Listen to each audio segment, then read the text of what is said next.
平均8年って聞いて、僕はお堅い君を口説くにはそれぐらい時間が必要かもと思った。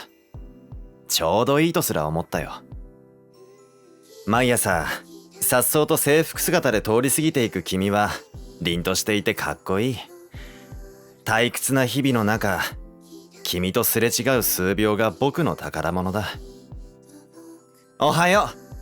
今日も仕事なんだね。今日の君は僕の挨拶を無視して別の男と歩いていた。その瞬間、君と初めて出会った頃の記憶が一気に蘇った。僕を焼かせようとしてるの？昔の君は束縛が激しくて、不安からか僕の持ち物を全部調べたり、誰と連絡を取ってるか確認して逃げないよう監視していた。朝昼晩の食事を運んでくれて、具合が悪いと伝えると仮病とも思わず医者を呼んでくれたし、診察中は片時も離れなかった。僕の姿が見えないと血相を変えて探して、見つけた瞬間の安堵したあの顔、あれ本当に可愛かったよ。ラブレターを書かないのは僕にそういう習慣がないだけ。それに気持ちは直接伝えたいんだ。僕はいつも注目の的だ。理解のない連中のことなんか無視して、君とのデートのことを考えていたい。君が忘れられないような特別なデートにするから。実は僕はロープで遊ぶのは退屈だと思ってる。だから射的なんてどう？日本じゃあまり馴染みがなさそうだね。故郷じゃ普通だったあの薬、注射一本で済む楽なやり方もここじゃ禁止だね。もしデートするときは先に僕に伝えてほしい。僕も心の準備が必要なんだ。好きな人の前では余裕のある大人の男としてスマートに歩きたいから。サプライズデートだと当日は焦って取り乱しちゃうかもしれない。その時君は許してくれるかな？申し訳ないんだけど、デート前に一本吸わせて。タバコ苦手ならごめんね。君の悪夢の主演は僕だ。演出は君。なぜなら君は真夜中に僕の声を思い出して眠れなくなる。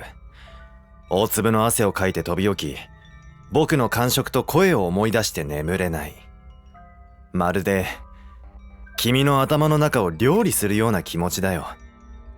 君が喜ぶならピエロにもなれる。一緒に連れて行くのもありか。昔そんなことをして好きな人の一部を奪った人がいた。とある A さんだ。明暗だね。ところで君は自由に音楽も聴かせてくれないけど、誰かが言ってた。最も美しい音は首から血が吹き出る音なんだって。どうしたら聞けるかな。君から見た僕はどう映ってるのかな。僕はどこにでもいるような人間だよ。普通の家庭で育った誰かの息子だ。なんてね。全部ここで読んだ本の引用だけど、ちょっと物騒だった？話がそれたね。赤は好き？レッドカーペットみたいに無機質な廊下を真っ赤に染め上げたり、バラの他にもいろいろ用意しよう。駆けつけたスタッフたちが照らす懐中電灯はスポットライト代わりなんだ。中央には僕のお立ち台があって、これが舞台装置だ。まるで結婚式だな。本番の君は優しくて僕にベールをかけてなんて、これじゃ僕が花嫁みたいじゃないか。3人の合図で僕は舞台から落ちる。医者が呼ばれ僕の鼓動が確かめられる。君は僕を落とすために入念に式を整えるプランナーみたいだ。何事も手順通りにしたい僕だからこそ、君が正義感を持って手順を違えないところ、そういう面に惹かれたんだ。誰もが僕の最後を祝福するだろうね。そばにいてくれた君以外は。狭い中でも働くことができればまだ暇つぶしになったのに、僕には作業もないんだ。自分に向き合う時間なんて退屈すぎる。